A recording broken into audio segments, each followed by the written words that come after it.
moi, chez moi, je suis prêt. Oui, je vais te le dire, hein, moi, j'ai une espèce de safety room. S'il devait y avoir un problème, j'ai tout ce qu'il faut. J'ai des sacs opérationnels. J'ai un endroit où on peut dormir. Voilà, toute la famille en étant en sécurité. Euh, Il y a des conserves, il y a des packs d'eau. Voilà, il y a tout ce qu'il faut. Il y a des piles, il y a des radios voilà.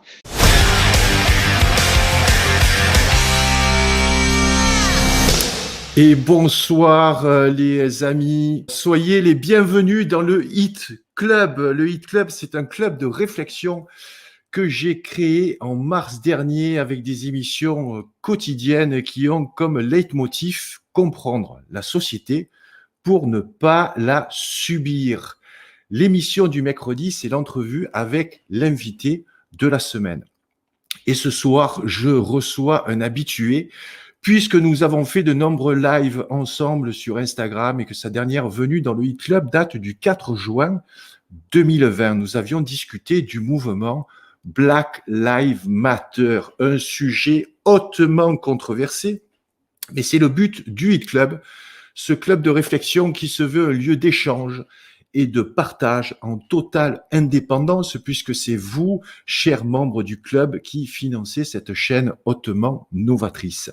Une chaîne où la langue de bois est proscrite, une chaîne qui donne la parole à des invités célèbres ou peu connus du grand public, en tout cas des invités qui ont des choses à dire, des enseignements à nous transmettre et des expériences de vie à partager avec nous. Car, vous le savez, on ne peut parler que de ce que l'on a vécu. Et notre invité de ce soir a vécu des choses peu communes et c'est un euphémisme ex-opérationnel de l'unité d'élite du GIGN.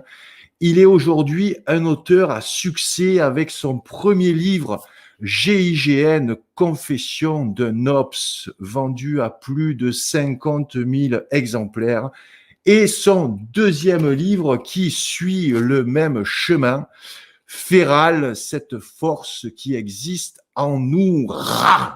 C'est aussi un Instagrammeur prolifique, avec plus de 1000 publications, 80 000 followers, mais c'est surtout un acteur en devenir, puisque le cinéma reste sa grande passion. Sans plus attendre, je suis très heureux d'accueillir ce soir mon ami Aton. Salut Salut. Gilles. Salut, salut à tous. Ah, que d'aventures depuis la parution de ton premier ouvrage, donc GIGN, Confession d'un Ops. Presque 80 000, Gilles, presque 80 000. 80 000, j'étais pas au courant. Ça va trop Euh, vite. non, Ça va trop vite. Il il y a faut. eu un gros boom là dernièrement, suite à des partages de vidéos sur TikTok. Alors moi, je suis pas sur TikTok. Il y a des comptes fans, mais en fait, il y a des gens qui partagent des vidéos, des capsules et tout, et ça a bien boosté le truc, quoi. Donc tant mieux TikTok, hein, même si j'y suis pas. Ah, ok. Donc, écoute, moi, je me fiais, tu vois, à ce qu'a mis ton éditeur. Donc, sur ce deuxième ouvrage. Ouais, en septembre, on Donc, était, ouais, quand il était sorti, on était à 50 000 à peu près, ouais. et Feral, donc, suit le même chemin. Un peu moins, parce qu'en fait, je pense que la couverture surprend un peu, fait un peu peur et rend peut-être pas le truc très accessible. Et il n'y a pas eu de promotion. Tu sais, je l'ai expliqué sur un post Instagram. J'ai dit, voilà, en fait, tu sais, les journalistes sont très voyeurs. Ah bon? Sont très dans le sensationnel. Donc, GIGN, confession d'un ops, confession opérationnelle, GIGN, on allait livrer des secrets d'État, tu vois. Alors que Feral, c'est sur le mindset, c'est vraiment sur l'optimisation de ses capacités et tout ça. Et bah, faut croire que ça intéresse un peu moins les journalistes. Voilà, c'est moins dans l'air du temps. Je sais pas. Enfin, je crois que c'est dans l'air du temps, mais c'est pas dans leur idée de le partager, quoi. Voilà. Donc, mais merci On, YouTube, hein. on en parlera des journalistes, notamment des journalistes mainstream, hein, qui ont l'art, je dirais, de faire dire certaines choses aux images ou alors de prendre Exactement. certains morceaux choisis, de faire un montage. Tu as été assez critique par rapport justement au reportage dans lequel tu as figuré en tant qu'opérationnel du GIGN et donc c'est des vidéos que tu as publiées sur ton Instagram. On va y venir. Moi, un petit mot sur ces deux livres. Bon, celui-là, tu le sais, bon, il m'a passionné. C'est avec celui-là que je t'ai connu, qu'on s'est rencontrés donc à Satori grâce à une connaissance commune. Qu'on salue. Et, et celui-ci, donc, je l'ai commandé et j'étais surpris lorsque je l'ai reçu parce qu'il est énorme. Hein. Ah, il est gros. Il est énorme. Ça claque. Hein. Ah, tu peux t'en servir pour sauver quelqu'un. Hein. Déjà, c'est utile. Pour la défense personnelle, rien que le livre, pour la défense personnelle, c'est utile, tu vois. Et en fait, très surprenant parce qu'à l'intérieur, il y a énormément en fait, de graphismes. Ouais. Hein. Donc, il y a des techniques, il y a tes routines d'entraînement. Ouais. Il y a également donc de magnifiques photos où on voit donc ton corps d'athlète et donc c'est un livre qui est surprenant de par sa forme aussi, son contenu très différent du premier. C'était un choix de ta part? Ouais, disons que bon tu sais, quand tu fais un premier livre qui a un succès comme ça, hein, derrière, faut être à la hauteur des attentes. En fait, le premier livre a suscité beaucoup de questions sur quel était ton programme sportif. Enfin, j'explique un petit peu dans GIGN Confessionnal, mais là, il y avait vraiment besoin de détails. Et beaucoup de la part de gens qui avaient soit envie de perdre du poids, soit des gens qui visaient des unités d'élite.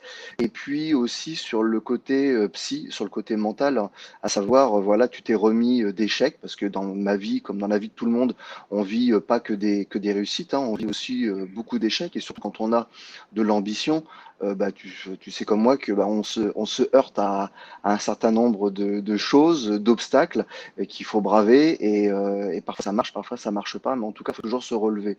Donc, les gens me demandaient où est-ce que j'allais puiser cette force, ce mental pour me relever et défier tout un tas de forces qui venaient face à moi et qui essayaient de me laisser à la position où j'étais. Voilà. Donc, j'ai expliqué dedans. Alors, ça a été une grosse réflexion parce qu'en fait, les choses viennent assez naturellement, si tu veux. J'ai fait les choses de manière très naturelle et très instinctive. Mais là, pour ce livre, il a fallu aller chercher les réponses vraiment en moi. Donc, avec Jean-Luc, on s'est vraiment posé et on a tout repris chronologiquement. Et il me disait, voilà, dans ta tête, qu'est-ce qui s'est passé à ce moment-là? À quoi tu as pensé? Donc, il a fallu vraiment faire une introspection sur des événements un peu délicats que j'avais pu vivre et dire, ok, voilà, en fait, j'ai été chercher ça, ça, ça, ça, et on a trouvé des réponses à un certain nombre de questions, et moi-même, j'ai trouvé quelques réponses, et le fait de décortiquer et de poser sur papier et de donner des méthodes, ça aide moi aussi, en fait. Et au niveau des préparations sportives, là, j'ai demandé à Karim Clémenceau, c'était mon coach sportif depuis que j'avais 16 ans, qui m'a suivi pour les championnats de France full contact, qui m'a préparé pour le travail en boîte de nuit parce qu'il fallait que je change de morphologie, il fallait que je sois plus lourd. Je monte à 93 kilos. Quand je travaillais en boîte de nuit, en full contact, j'étais dans les 75 kilos. Ensuite, pour les tests GIGN, j'étais à 72 kilos. Ensuite, j'ai repris à 80 kilos pour le prestage, et pour ma carrière GIGN, j'étais à 80-85 kilos. Donc, il fallait toujours adapter son poids, sa morphologie à l'utilité, enfin, à ce que je devais faire. Donc, Karim était excellent pour ça. Donc, on a ressorti un peu tous les programmes sportifs, et c'était très difficile de les expliquer par écrit. Donc, il fallait faire des images. Donc, on avait pensé soit aux photos, et en fait, François de Saint-Exupéry, l'éditeur, Ton avait un éditeur qui contact. est très Assab, sympathique ouais, qui est très sympa. Et du coup, il a demandé à un dessinateur vraiment de talent de travailler sur mon faciès, sur mon corps et tout. Et il a tout dessiné. Donc, ça a été un travail énorme. Après, on y a ajouté quelques récits et quelques conseils techniques pour les personnes en fait qui présentent les unités d'élite, où là c'est un petit peu plus spécifique sur le franchissement ou sur différentes choses. En tout cas, c'est là, on essaie d'être le plus clair possible sur les épreuves où il y avait le plus d'échecs. Voilà, en donnant des petits conseils techniques, petites combines, quoi. Et après, ce livre, dans sa globalité, est surtout ce que je dirais une philosophie de vie. Voilà, c'est un peu ce que moi j'ai mis en place pour atteindre mes objectifs, pour rebondir d'échecs, que ce soit sur des échéances sportives ou que ce soit même sur la maladie ou sur un handicap comme je peux avoir avec la prothèse des cervicales ou une surdité partielle de l'oreille droite. Donc voilà, comment on se remet un petit peu de tout ça. Et puis les échecs aussi au cinéma, parce que quand je commence le cinéma, c'est casting, et casting, qui dit casting, dit très peu souvent pris. Et Ah pourquoi? oui, Et se poser des beaucoup de questions. refus, ouais. Ouais. Beaucoup de refus, donc voilà, se remettre en question, essayer de comprendre pourquoi. Et puis donc, c'est une réflexion voilà, que j'ai eue sur moi-même tout au long de ma vie. Voilà. Et puis des récits où on explique un petit peu le mode féral. Ce qu'est le mode féral, c'est le retour, en fait, c'est de l'état domestique, la bête qui est domestiquée et qui fait un retour à l'état sauvage. Voilà, donc c'est cette capacité en fait que l'opérationnel va avoir à se mettre en état féral avant d'intervenir pour faire face en fait à une bête hein, qui est aussi en état féral mais non maîtrisée, qui est dans la déraison le plus, enfin bien souvent, ou dans un état psychologique un peu critique. Nous, on va essayer de faire face par la négociation, mais aussi parfois par l'usage de la force, mais une force qui doit être très calculée, très mesurée, pour ne pas en faire trop, quoi. Voilà, on a toujours cette notion de respect de la vie, donc on doit être très mesuré dans nos réponses, mais c'est pas quelque chose qui est naturel. Franchir une porte avec un homme qui t'attend derrière avec un fusil, c'est pas naturel. Donc il faut se mettre dans un état d'exception et qu'on a qualifié d'état féral, quoi. Voilà. Ouais. J'aime beaucoup hein, ça, parce que ça me rappelle la phrase que j'ai écrite dans le premier X, c'est il faut retrouver notre instinct animal. C'est Et ça. moi, je parlais en fait de l'alimentation, tu vois, de ce goût qui a été transformé, de ce sucre, ce gras, en fait, qui est pas du tout naturel. On était drogués, tu vois. Mm. Et en fait, tu parles aussi beaucoup de mental, et moi également. Je pense qu'aujourd'hui, il faut être solide physiquement, mais il faut être solide aussi mentalement. Et je dirais cet état féral ou cet état un petit peu sauvage, on peut le retrouver par rapport justement à toute cette pression médiatique. On va en parler hein, dans cette émission, cette pression médiatique qui vise à nous inculquer la peur là de cette pandémie du Covid. Là, on va tomber malade, on peut mourir, tu vois. Et en fait, cet état sauvage nous permet qu'est-ce que tu en penses de nous protéger justement de ces agressions qui peuvent être audiovisuelles, télévisuelles, même au niveau des réseaux sociaux, tout ça. Ben, moi, tu vois, pour moi, l'état féral, ce retour à l'état sauvage, c'est être à l'écoute de son instinct. Être à l'écoute de son instinct, c'est pas forcément avoir peur de tout. C'est se faire confiance, prendre du recul et savoir être autonome dans sa réflexion, et être lucide et avoir des filtres quant aux informations qu'on va te mettre sous le nez. C'est ça en fait aussi l'état féral. Le mental, la bête sauvage, a fait une analyse en permanence. Elle analyse en permanence ce qui peut se passer dans son environnement. On n'est pas des moutons, tu vois, voilà, moutons domestiqués, où là on suit bêtement hein, le troupeau avec un but. Et puis il y a la bête sauvage qui va analyser son environnement, qui va devoir user de ruses pour pouvoir s'alimenter et d'intelligence surtout.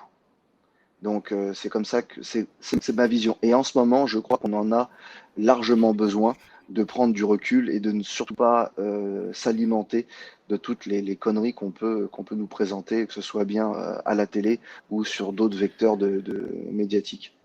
Même tu es très présent hein, sur Instagram, tu es, alors Instagrammeur, c'est pas un gros mot dans ma bouche, hein, j'ai beaucoup de respect Non, non, non, pour ce que mais tu fais, c'est toujours très qualitatif et j'ai beaucoup de respect parce que tu écris en fait, tu n'envoies pas juste de belles photos ou des photos, voilà, tout muscle dehors. On voit qu'il y a une réflexion toujours derrière, il y a toujours un second degré que j'aime beaucoup en fait, que j'aime beaucoup. Euh, puisque tu me dis, voilà, il faut retrouver cet instinct animal, je pense que toi, tu l'as, tu as toujours eu quand même de l'instinct, que ce soit en opération, etc. Tu sais que là, on est donc sur une diffusion privée, tu sais qu'il n'y a pas de langue de bois. Qu'est-ce que tu peux nous dire là sur ton instinct, sur ce qu'on vit aujourd'hui? Que te dit ton instinct? moi, mon instinct me dit qu'on est dans une période de transition où on arrive en fait au bout d'un système où on nous a souvent menti. Moi, je le ressens comme ça, hein, On nous a imposé une façon de penser, on nous a imposé une façon de vivre, on nous a imposé ce qui est jugé bon, ce qui est jugé négatif, et en fait, on a ôté toute autonomie intellectuelle. Et pour moi, en fait, là, tous les problèmes qui arrivent aujourd'hui, là, on a tout, hein, entre la crise sécuritaire hein, avec le terrorisme Oui. que j'ai connu de près. Et donc j'ai vu un petit peu le cafouillage aussi hein, en interne. Aussi bien des politiques que les relations. En fait, le cafouillage, si tu veux, je l'ai vraiment ressenti suite au Bataclan. Même avant le Bataclan, entre les autorités civiles, hein, les ministres, les préfets, tout ça, enfin tous les politiques qui donnaient des consignes qui étaient complètement à l'opposé de nos conseils avisés, aiguisés d'experts. Sachant que vous Voilà. n'êtes pas intervenu, vous, hein, le GIGN, Non, donc sur le Bataclan, et on en avait parlé hein, dans un précédent live, voilà, pour évacuer toute polémique, en fait, parce que c'est réservé, la commune de Paris, en fait, est réservée à l'intervention des forces de police, pas de gendarmerie. à Ah ouais, à l'époque, l'époque, pardon, à ce l'époque, qui voilà. nous Après, ça a été, voilà. semblait, ce qui nous semblait nous être une aberration à l'époque qu'on vivait en 2015, c'était totalement aberrant. Et d'ailleurs, nous, on avait reçu quelques informations qui nous disaient qu'il fallait se préparer à une attaque simultanée. Ça, on l'a su 15 jours avant l'attaque du Bataclan. Et des boulevards Voltaire et tout ça. Donc nous, on était vraiment sur le qui-vive, mais comme on l'a toujours été au GIGN, mais dans cette période-là encore un peu plus.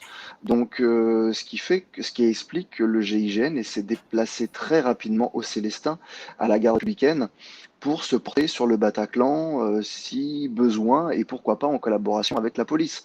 Il n'était pas une question d'aller intervenir seul pour avoir la gloire, parce qu'en fait, faut savoir que il y a des réunions qui s'organisent et c'est de mon point de vue. Hein, tu sais très bien que je suis très cash moi là-dessus, hein, mais j'ai vraiment eu le sentiment qu'il y avait une guerre de chefs, à savoir qui allait récupérer la gloire de la libération des otages du Bataclan. Ben, Donc là, c'était pas moi, une réussite, excuse-moi, hein, mais bon, non, c'est pas du tout une réussite et bon, écoute, on verra par la suite ce qui sera. Voilà, je pense que c'est encore en cours, hein. Mais bon, nous on l'a très mal vécu, hein, et personnellement, je l'ai très mal vécu aussi cette chose-là. Donc voilà, donc il y a cette crise donc du terrorisme, c'est sécuritaire, il y a la crise économique, hein, tout le monde est un peu en galère. Il y a la crise sociale et il y a la crise sanitaire. Et en fait, eh ben, c'est là où on voit vraiment, ça met en avant, tu sais, c'est toujours dans des périodes difficiles et de crise que les héros se montrent et que les mauvais, les incompétents se montrent aussi. Et depuis, tu vois, j'essaie de suivre l'actualité quand même, de regarder un peu la télé en prenant du recul, en regardant différentes chaînes pour avoir un avis un peu plus, tu vois, diversifié, avoir plus large. Et en fait, j'ai vraiment l'impression qu'il y a un gros cafouillage. Il y a des consignes qui sont données, il y a des ordres, il y a des contre-ordres. Personne ne sait, mais par contre, toutes les conneries, parce qu'on peut parler de conneries, hein, sont annoncées avec un aplomb qui est déconcertant. Tout ce qui est annoncé, même si c'est démenti dans les semaines, dans les jours qui suivent, c'est dit avec un aplomb qui montre que vraiment, on nous prend pour des cons. Donc j'ai pris le parti de, pour l'instant, en rire, jaune parfois, mais tu vois, je prends du recul et je me dis que de toute façon, ça ne va pas durer, qu'on arrive au bout du système et que les esprits, j'ai l'impression que via les réseaux sociaux, via YouTube, tu vois, des chaînes comme la tienne, il y a quand même une volonté de s'éclairer un petit peu, de s'auto-éclairer sur certaines choses et d'avoir une réflexion au niveau du peuple, tu vois, et de se dire, bon, qu'est-ce que vous en pensez? Qu'est-ce qu'on fait? Qu'est-ce qu'on fait? Parce que là, visiblement, ils ont l'air complètement perdus là-haut. Donc, euh, donc voilà. Euh, voilà où j'en suis, si tu veux. Donc moi, je reste en observation, mais je me tiens prêt. Donc tu es pas dupe par rapport, je dirais, à je dirais à ce discours, Non. euh, donc qui est un petit peu la pensée unique. C'est vrai que ça va de contradiction en contradiction. Donc tu es encore en contact, je suppose, avec tes anciens collègues, avec des forces de l'ordre, tout ça. Est-ce que tu peux nous donner quelques remontées là du terrain, parce que tu es avant tout un homme de terrain. Ouais, Voilà. Est-ce qu'il y a vraiment une scission entre, je dirais, les ordres qui sont donnés et les hommes de terrain. Mais il faut se mettre à la place de policiers qui sont embauchés en fait pour faire respecter l'ordre, qui aujourd'hui mettent des contraventions pour des gens qui sont en retard, qui peuvent pas rentrer à 18 heures chez eux, enfin des choses aberrantes, des choses qui non-port du masque, etc. Je pense que c'est pas leur vocation. Donc il y a un peu un Non, non, non, sentiment de c'est pas du tout ras-le-bol leur qui monte, vocation. non? Ouais. Alors, depuis très très longtemps en fait, et là on arrive à un seuil critique. Il y a vraiment une perte de morale. Tu sais, il y a des bilans sur le moral un petit peu des troupes hein, régulièrement. Ouais. Et en fait, depuis des années, c'est vraiment en train de plonger. Il y a beaucoup de suicides, il y a beaucoup de démissions. Et puis il y a des gens qui font des dépressions, qui n'y croient plus, et parce qu'ils ne sont pas écoutés, parce qu'ils n'exercent pas le métier tel qu'ils l'entendaient, tel qu'ils le souhaitaient. Tu sais, quand tu rentres dans la police ou dans la gendarmerie, à 90 ou 95, voire peut-être même plus, pour cent des élèves stagiaires, c'est pas pour mettre des contraventions, c'est pas pour faire de la répression bête et méchante. C'est qu'on a vraiment envie d'être utile, de protéger. Voilà, c'est ça, c'est la première notion, c'est de protéger et de protéger du mal d'élever un petit peu les choses, quoi, tu vois, de faire régner un ordre qui fasse que les gens puissent être dans de bonnes conditions pour que la collectivité puisse évoluer dans le bon sens, tranquillement, gentiment, quoi. C'est ça. Et quand tu finis en fait par mettre oui des PV parce que les gens ne portent pas le masque, quand tu fais de la répression parce que le peuple se soulève un peu, parce que au-dessus il y a des réformes qui sont prises, qui sont un peu du grand n'importe quoi. Alors moi je me suis fait, tu vois, j'ai pas été sur les manifestations gilets jaunes, hein, mais j'en ai rencontré un peu. Et quand je leur disais que j'étais ancien gendarme, tu sais, il y avait de l'action. Mais je dis, mais les gars, je dis attention, ne nous divisons pas, ne nous plantons pas de cible. Hein. Nous, entre nous, alors ils me disent, oui, mais il faudrait poser le bouclier, il faut qu'ils posent la matraque et tout ça. C'est facile à dire. Quand les manifestations des Gilets jaunes sont que le week-end, à ce moment-là, faudrait manifester toute la semaine, tout le temps. Et là, on tombe dans autre chose. Hein. Là, on tombe dans un mouvement révolutionnaire et il faut accepter les avantages comme les inconvénients. Donc, on est un peu, tu vois, dans cette période de transition où on ne sait pas trop jusqu'où on est prêt à aller, ce qu'on est prêt à laisser, ce qu'on n'a pas envie de perdre, parce qu'on est quand même dans une société où l'avoir est quand même important et on a tous un petit peu dans un pays assez quand même privilégié encore, même si ça Ouais. se casse la gueule quand même à vitesse grand V, le bateau coule, mais on a encore, tu vois, voilà, on arrive encore à rester un peu digne. Jusqu'où ça va tenir? Je pense qu'on est prêt à passer à l'acte, je vais dire. Ça va dépendre, je pense que il manque une petite flamme pourrait embraser un peu le truc et le peuple pourrait se soulever. Moi, je sens qu'on est très proche. Là, il y a un gros ras-le-bol. Hein. Il y a un gros ras-le-bol Ouais. sur la crise sanitaire. Alors, moi, je veux bien comprendre que moi, tu sais, moi, je suis pas médecin. Hein. Je suis pas Non, mais médecin. tu as eu le Covid, on en a parlé, tu l'as eu juste après qu'on se soit vu. En plus, Ouais, heureusement, tu ouais, l'as ouais. pas filé, quoi, tu vois, tu l'as gardé pour toi. C'est sympa. Je On l'ai s'est eu, je l'ai frotté à eu. la salle de gym et tout, je me Ah ouais, souviens. Et ouais, puis après, tu m'as je l'ai dit, eu deux fois. je pars à Los Angeles. Fou, t'étais pas trop bien, en fait. Hein, Ah ouais, non, j'étais pas bien du donc, tout. Donc, bah, tu sais, moi, je comprends. Je comprends que oui, alors le Covid, déjà, les origines, j'ai essayé de chercher à savoir d'où ça venait, j'ai abandonné parce qu'en fait, il n'y a rien qui est clair là-dedans. ouais. Et après, si tu veux, sur concrètement, ce que ça engendre, en fait, ça monopolise les salles de réanimation, tu vois. Donc, c'est surtout ça le problème.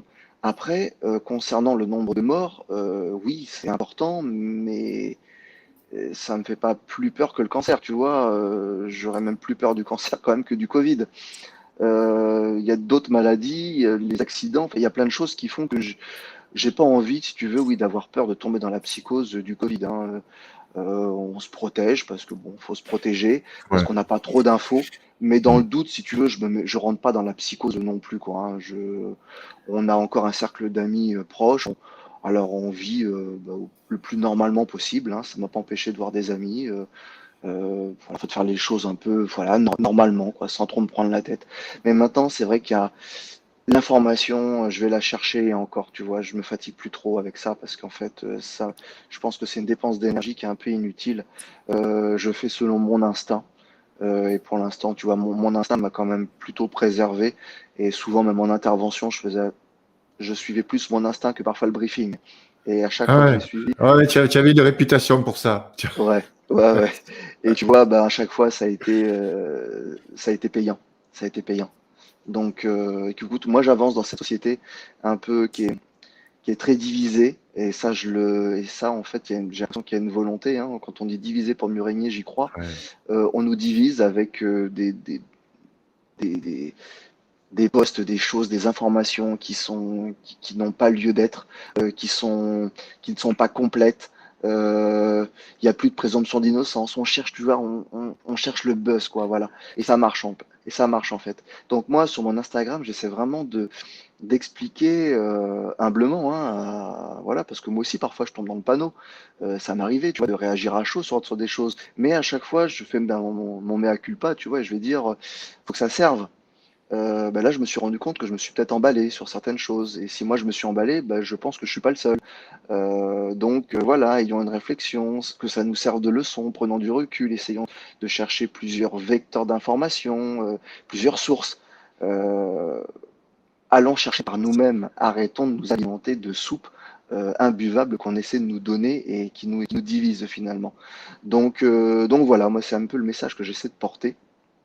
Et puis, ben, visiblement, j'ai de plus en plus de gens qui adhèrent, tu vois, et qui suivent et qui réagissent aux posts et à mes stories et tout ça, quoi. Donc, je reste assez confiant pour l'avenir. On m'avait demandé en conférence au Luxembourg, est-ce que j'étais optimiste ou pessimiste sur l'avenir? Alors, j'avais dit, je suis optimiste, mais je pense qu'on va avoir une période de transition où on va perdre beaucoup de monde. Il faudra une grosse crise et peut-être une grosse catastrophe. Donc, pour moi, la claque, tu sais, la claque qui fait que tu Que te tu remets un peu rebondis les idées en après. Ouais. place. Ouais. Il y a plusieurs possibilités, Mm. hein. Ça peut être la guerre mondiale.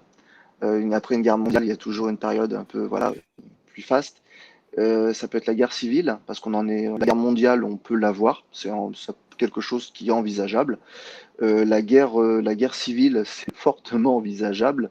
Et puis, les grosses catastrophes naturelles, dont les pandémies. Tu vois, voilà, les choses comme ça. Ça peut arriver, ça peut arriver. Moi, je connais pas encore bien la chose, mais je pense que c'est quelque chose comme ça qui va vraiment nous mettre à l'épreuve et qui fera que bah, les qualités humaines que l'on a feront qu'on s'en sortira ou on ne s'en sortira pas. Voilà. Et puis, cette préparation physique et mentale qu'on aura eu avant à se préserver, à prendre du recul, à voir que bah, le virage, il va être, tu sais, c'est comme en pilotage, hein. Le virage, il va être serré, on le sait, hein. Il y a soit on suit la trajectoire ou soit on regarde le platane et puis, on se le prend, quoi. Voilà. Donc moi, je tombe pas dans la psychose, je vais me prendre le platane, je me dis qu'on va s'en sortir. Voilà, je compte sur l'intelligence collective et puis la lucidité, tu vois. Tu me parlais tout à l'heure, j'aimerais qu'on revienne sur je dirais, ces ruptures de la normalité que peuvent être une guerre, peuvent être, je dirais, des catastrophes naturelles ou des guerres civiles. Est-ce que toi, tu es dans cette dynamique qu'on appelle du survivalisme? Tu sais que je l'ai décrit dans mon deuxième livre. On en a parlé, on a échangé à ce sujet tous les deux. Est-ce que toi, tu as poursuivi dans cette voie? Est-ce que tu as des réserves, notamment alimentaires chez toi? Bon, défense personnelle, je me fais pas trop de soucis pour toi. Tu vois, ça, je sais que c'est un Bah, point, voilà. Hein.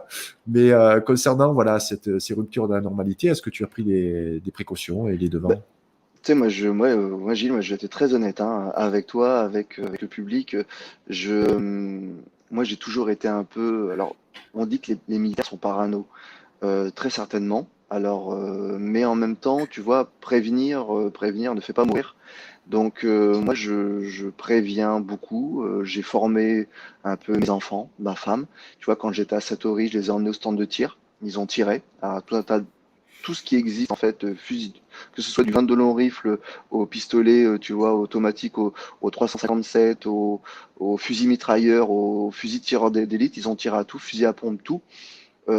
Parce que justement, si moi je possède un petit peu, hein, et si de m'arriver quelque chose, ou si on était attaqué, ou s'il y avait quelque chose, je voulais qu'ils soient en mesure de se servir des outils qui étaient à leur disposition pour se défendre. Donc voilà. Ensuite, moi j'ai voulu me mettre à la campagne parce que on voit, tu sais, à la campagne, on voit les choses d'un peu plus loin. Ouais, on les voit On arriver a, de plus loin en fait. on les voit arriver de plus loin, donc ça me laisse un temps de réaction un peu plus grand. Ouais. Euh, Moi, chez moi, je suis prêt. Oui, je vais te le dire, hein, moi, j'ai une espèce de safety room. S'il devait y avoir un problème, j'ai tout ce qu'il faut. J'ai des sacs opérationnels. J'ai un endroit où on peut dormir. Voilà, toute la famille en étant en sécurité. Euh, Il y a des conserves, il y a des packs d'eau. Voilà, il y a tout ce qu'il faut. Il y a des piles, il y a des radios. Voilà. Tu sais, moi, j'étais dans des hôpitaux pour faire des formations sur prévenir, tu vois, des violences physiques et verbales. Et puis à un moment donné, j'abordais le point de différentes, tu vois, des sonneries qu'il y a, tu sais, chez les pompiers. Alors je leur ai dit, voilà, ou les alertes qui sont données. J'ai dit, est-ce que vous connaissez l'alerte au feu? Donc ils me disent, oui, on connaît l'alerte au feu. Et j'ai dit, est-ce que vous êtes préparés à ça? Ah oui, on est préparés. Dans tous les établissements, ils sont préparés aux alertes au feu, évacuation du bâtiment. Je dis, ok, bon, bah, très bien. Vous avez, s'il y a un risque terroriste, est-ce que, alors un petit peu moins, mais ils savent qu'il faut fuir, qu'il faut se mettre dans des espèces de confinement. Alors, je dis, c'est quoi une pièce de confinement? Est-ce que c'est la même pièce de confinement qu'une autre dont je vous parlerai? C'est quoi la pièce de confinement antiterroriste? Ils savaient pas trop, tu vois, il faut que le mur en placo, c'est pas une pièce de confinement terroriste, parce qu'on tire au travers, les explosions, ça passe au travers. Donc je leur ai expliqué. Et puis après, il y a un truc qu'ils ne connaissaient absolument pas, c'était, tu sais, la sonnerie qu'il y a le mercredi, tu sais, qui est en continu comme ça qui monte.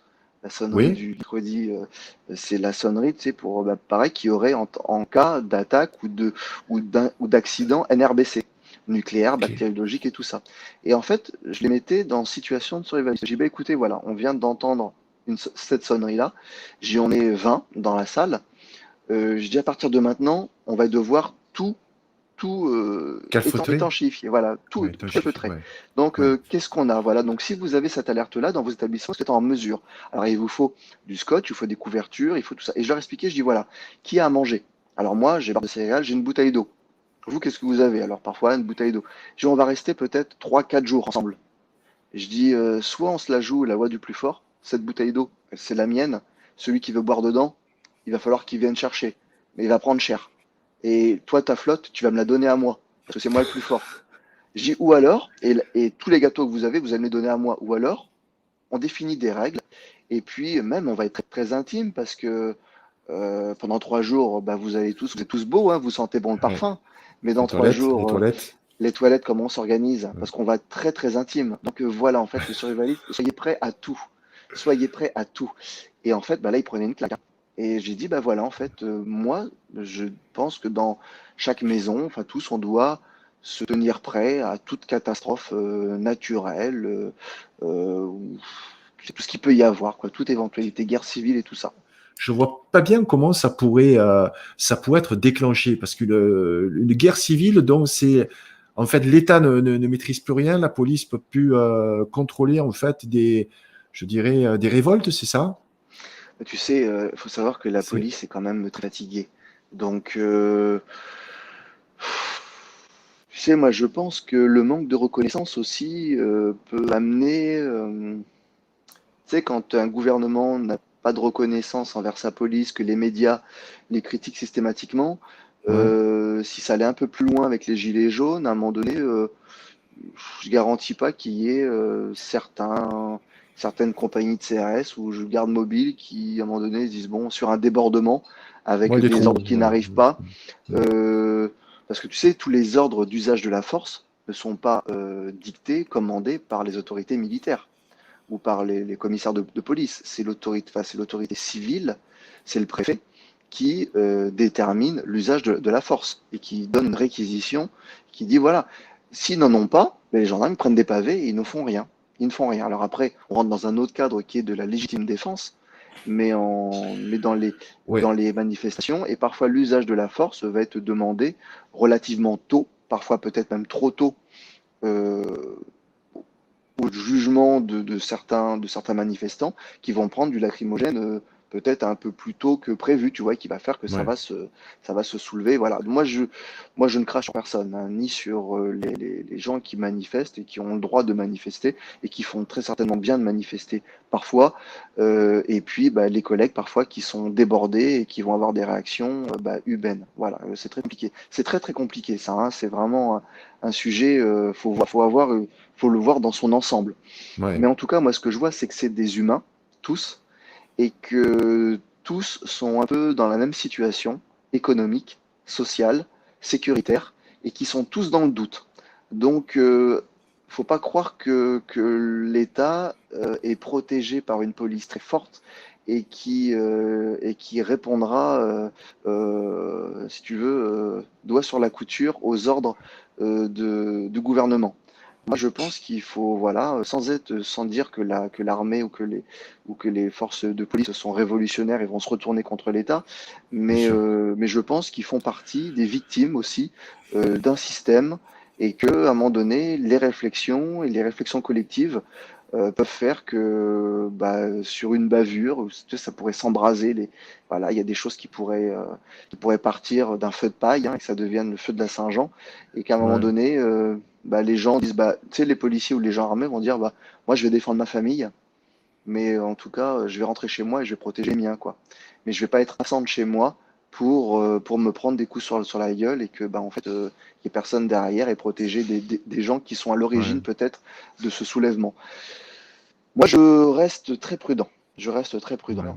Moi, j'ai confiance quand même dans un vivier de mecs, alors je vais mettre dans l'eau, hein, un peu comme moi, tu vois, qui est en attente et qui sera très, très réactif si toutefois il devait y avoir une partie de la population, alors des ennemis. Après, tu sais, quand tu es en guerre, tu qualifies d'ennemis. Hein, il y a plus de, il faut trancher. Hein, il y a plus de, là, il y a plus Ouais, de doute à il faut avoir. choisir son camp. Il Choisir faut son camp, choisir on est en son guerre. Ouais. camp et dans le doute, tu traites. Voilà, c'est comme ça. Hein, c'est très dur. La guerre est très dure. S'il y avait une guerre civile, je pense qu'il y aurait une partie de la population qui se tient prêt, qui réagirait, mais il y aurait de l'amalgame, il y aurait du cafouillage. C'est ce qui fait la guerre civile de toute façon. Ouais. Ouais. Mais pour moi, c'est quelque chose qui est envisageable. Alors en 3 jours, ça partirait vite quand même. Hein. Je pense que ça pourrait partir très très vite, très très vite. Ça partirait de Paris. Moi, tu vois, il Ouais. y a pas tellement longtemps dans un quartier. J'étais dans le 92 et bon, j'ai des amis hein, dans le 92 à discuter. Je sens que les gens, tu vois, sentent que ils sont un peu fébriles, tu vois. Ils, ils sont dans le politiquement correct, tu vois, par peur, tu vois, par peur. Il y a plus de, ils portent plus leur opinion. Voilà, c'est l'opinion de tout le monde, c'est Mm. lycée, tout ça. Et tu sens que si on devait les menacer un peu trop, euh, dire que le voisin il a un coffre-fort, si ça peut éviter de, tu vois, je sens ça un peu. Tu vois, c'est pas, on sent que quand il y a la peur. Le courage Le est pas là. courage, ouais, je Mm. sens pas trop, tu vois. Donc, moi, je sens qu'il y a des départements. Alors, je critique pas le 92, attention, hein, je suis pas en train de stigmatiser, de dire voilà. Mais les gens qui possèdent un petit peu, tu vois, ont peur d'être dépossédés, qu'est-ce qu'ils seraient prêts à faire parce que les gens qui agresseront iront directement vers les gens qui possèdent, qui ont des belles maisons pour les occuper. C'est comme ça que ça se fait. Hein. Quand on est en guerre, Ouais. on prend pied dans des belles bâtisses, tu vois, où on peut s'organiser, où on peut se restaurer, se regrouper. On va pas aller dans un HLM, dans un studio hein, pour se regrouper et s'organiser. On va prendre possession d'un château, d'une belle maison et voilà, et on va Prendre s'y place. rentrer, puis Ouais. derrière, on va prendre place, puis derrière, Ouais. on va les gratter, on va faire la guerre, on va faire revenir. Voilà. Donc, ouais, moi, je suis assez inquiet là-dessus. Tu confirmes qu'il est plus prudent aujourd'hui d'être en campagne, en fait, on est plus en sécurité, entre guillemets, en campagne. Je pense qu'autour de toi, tu as un clan, tu connais tes voisins. Tu remarques qu'en ville, hein, il y a de plus en plus d'individualisme, on n'est pas forcément Ah, solidaire. mais non. Et s'il y a une rupture de la normalité, la ville peut être quand même un danger potentiel. Moi, je pense aussi, ouais. Je pense. Je pense. Après, il y a certaines villes. peut-être il y aura une réaction, voilà, où ça fera que, voilà, on pourrait s'en sortir. Mais ouais, je pense qu'en ville, c'est plus dangereux. C'est pour ça que, en bon parano que je suis, tu vois, c'est pas qu'une question de budget et que c'était moins cher à la campagne, mais c'est vrai qu'à la campagne, je me sens un peu plus en sécurité, parce que je connais la portée de mes fusils et je sais que voilà, je peux aller un peu plus loin. Je peux traiter d'un peu plus loin. C'est très, ça peut choquer, hein, ce que je dis, hein. J'en ai bien Non, non, conscience, hein, ça choque pas du tout mais, l'élément, puisqu'on en euh, parle, mais je voilà, dirais. Ouais. à guerre civile, voilà, à situation particulière, réponse particulière. Et voilà, moi j'ai mes principes, bon, j'ai une famille à protéger, voilà, j'ai un pays à protéger parce que cette vocation, tu vois, elle ne disparaît pas quand on prend la retraite, hein. Donc moi je pense que ça me poursuivra toute ma vie. Mais défendre la France, si demain il y avait une guerre civile et qu'il fallait défendre quelque chose, alors Ouais. c'est défendre, enfin, préserver le peuple, tu vois. Moi, je parle beaucoup, comme toi, de cet amour de la France. Je trouve qu'on a le plus beau pays du monde. On a une Mhm. histoire quand même qui est fantastique. On a un roman français en fait qui est pas du tout valorisé, ni par le cinéma. Désolé, mon ami, on n'a pas beaucoup parlé de cinéma ce soir, Ah non, mais mais je te rejoins tu complètement, hein. vois, ce cinéma en fait, comme je disais pas plus tard qu'hier dans l'émission avec Valérie, en fait, on bande sur les États-Unis parce que c'est le cinéma en fait. Oui, C'est le ouais, ouais, cinéma qui a fait les États-Unis. Et qu'est-ce qui a fait la France? Tu te rends compte de ouais. l'histoire qu'on a de France, l'histoire des chevaliers, des rois, Jeanne d'Arc, enfin, tout ce roman français qui est juste extraordinaire. Je sais pas On- si on- tu, on- oui, je sais pas si tu connais Julien Rochedy, oui, qui avait dit une fois, il avait fait une vidéo et ouais, il disait, voilà, si on faisait, si on était comme les Américains au niveau du cinéma, parce que eux, dès qu'ils ont un héros, tu vois, un chef de guerre ou voilà, un ouais, général qui sort du lot, ils en font un film. Et il disait qu'en fait, mais nous, en France, on a des films qui sont extraordinaires à faire. Parce qu'on a quand même dans à faire. l'histoire des rois, des chefs de guerre, des lions qui ont quand même enfin, dans notre histoire, qui sont exemplaires, quoi. Alors, controversés, hein, mais parce qu'il y a de tout, hein, mais il y a quand même des histoires qui seraient racontées, qui seraient énormes, et Ouais, dans le cinéma, et on n'arrive même pas à rendre hommage. ouais. Non, le cinéma, moi, je t'avoue sincèrement, j'en suis, hein, mais enfin, j'en suis. Est-ce qu'ils veulent de moi seulement parce que, sincèrement, je t'avoue que c'est assez compliqué. On me met dans des cases qui me Qui te fait peur. conviennent pas? Non, j'ai refusé un rôle encore cette semaine, tu vois, où on me fait un rôle de gros bourrin, voilà, d'homme de main. Si tu veux, on me laisse dans cette catégorie de force de l'ordre ou de Ouais. mec armé, mais C'est ton passé qui te poursuit en fait. mais de chef de groupe, tu vois, de chef de groupe. Alors je dis pas que c'est là le chef, non, non, tu vois, il y a une chaîne toute une hiérarchie. Bah, tu vois, on va dire que chef de groupe, je suis là, j'ai galéré quand même pour de faire de là à là. Et bien en fait, au cinéma, on me propose dans ce même domaine ici, quoi. Voilà, je suis le porte-flingue neuneux qui, voilà, donc ça, c'est juste pas possible. Après, Merci, merci beaucoup pour ton temps, ta disponibilité, ah, ton toujours un calme plaisir, hein. olympien. Je t'ai trouvé, écoute, extrêmement serein, encore plus que d'habitude. Alors Je t'ai trouvé. Gilles, j'avance. Non, mais on s'est parlé la dernière fois, c'est il y a 6 mois. Il y a 6 mois quand même. Tu n'as pas, voilà, tu n'as pas changé, mais je t'ai Non, j'ai pas trouvé trop vraiment. vieilli. En Non, tout j'ai cas, pas le trop vieilli. confinement, je pense que ça te réussit, hein. Ah bah écoute, ouais, ouais, Puisque tu fais ouais. beaucoup de choses. Ouais, Voilà, tu fais j'ai beaucoup des de grosses choses. journées. Tu as cette sérénité qui est communicative, je trouve. Eh Voilà, ben moi, j'ai écoute, pris beaucoup de plaisir. Tu as pris du plaisir à ben, participer j'ai à pas cette vu le temps émission? passer, tu vois, j'ai pas vu le temps passer. Pour moi, non, non, moi j'aime, tu Ouais. sais que j'aime, hein, j'aime, j'en fais pas énormément Je parce que sais. bah aussi, tu vois, Tu es très demandé, mais tu en fais peu, ouais. j'en fais peu parce que bah, je travaille sur mes contenus, tu vois, que j'ai envie aussi de partager puis de garder quand même un petit peu d'exclus pour mes conférences et tout ça. Et donc, c'est vrai que si j'en fais beaucoup, voilà. Et puis en même temps, bah, moi, il faut que ce soit aussi mon gagne-pain à un moment donné, parce que bon, là, j'arrive à vivre euh, pas sur l'or, hein, modestement même, je veux dire, mais voilà, faut que je garde certaines choses pour moi, pour plus tard partager avec des gens qui sont intéressés, tu vois, et puis voilà, que je puisse un petit peu vivre aussi de ça, donc parce que ça m'intéresse. Et puis plus tu en vis, bah, plus tu partages, tu vois, plus ça te motive un peu. Mais là, j'ai besoin de vivre. parce que j'ai beaucoup raconté, j'ai beaucoup fait de live sur le GIGN et tout ça, mais tu sais, moi je Tu suis veux passer encore à autre jeune pour chose. moi. Je veux Tu veux passer passer à à autre autre chose chose. et j'ai envie Ouais. de vivre des choses. Donc là, j'ai qu'une envie, tu vois, c'est de repartir, de voyager. J'avais un voyage que j'ai envie de faire depuis Eh des oui. années, c'est de partir en Namibie, infiltrer une tribu Imba, tu vois, au Bushman, et y vivre pendant 1 ou 2 mois, mais comme eux. Voilà, et parce que je suis sûr que je vais, alors, si je m'en ressors vivant, tu vois, c'est déjà Ah ben bouffé. ça va te changer de Los Angeles en tout cas. Ça va pas, Voilà, mais ça sera j'aime pas ces pareil. expériences-là, tu vois, puis quand tu sors de ça, bah, tu as plein de choses à raconter et partager après sur autre chose. J'ai envie de tournage, j'ai envie de tourner des films, voilà, où je m'engage beaucoup, où derrière, voilà, je vais être encore transformé, je vais encore avoir des choses à raconter. Voilà, c'est un perpétuel mouvement et j'ai pas envie de stagner. Et c'est vrai qu'à un moment donné, sur les lives, j'avais l'impression de raconter toujours un peu la même chose. Ouais, Et ouais, ça, ouais, ouais. Ouais. donc voilà, Mais il y a moi, déjà un j'essaye contenu de te faire sortir un petit peu, voilà, de tes sentiers battus, ah bon, de te on est sorti poser, aujourd'hui. voilà, de te poser des questions qui sont pas forcément usuelles. Et la prochaine fois, ce sera 100% cinéma. On va se régaler. Eh ben écoute, avec Ah, là, grand on va se plaisir. régaler Tu parce sais que je que pense qu'on a moi, beaucoup à ouais. transmettre aux. Bon, tu es plus jeune que moi, bien entendu, mais voilà, à ceux qui ont 20 ans ou 30 ans, je pense qu'ils ont beaucoup à apprendre de nous Ouais. parce qu'on a des choses à leur transmettre sur une époque bénie qui est pour moi les années 80. Tu vois, je fais une émission le samedi soir que de musique, années 80, donc je sors du congélo avec des groupes fantastiques et tout, et j'aimerais vraiment parler du cinéma des années 80. Tu vois. Ah bah écoute, alors C'est- là, avec grand plaisir, parce Ah que ben c'est moi, parti. il y a encore des films que je C'est- regarde actuellement, tu vois. Je me suis fait Ghost ouais. il y a pas tellement longtemps qui est passé à la télé. Bah Ah, tu es voilà. sentimental, Ghost. Ah ouais, j'ai regardé. Bah Ah, ouais, tu sais, ça fait partie des c'est... films, tu vois, qu'on avait.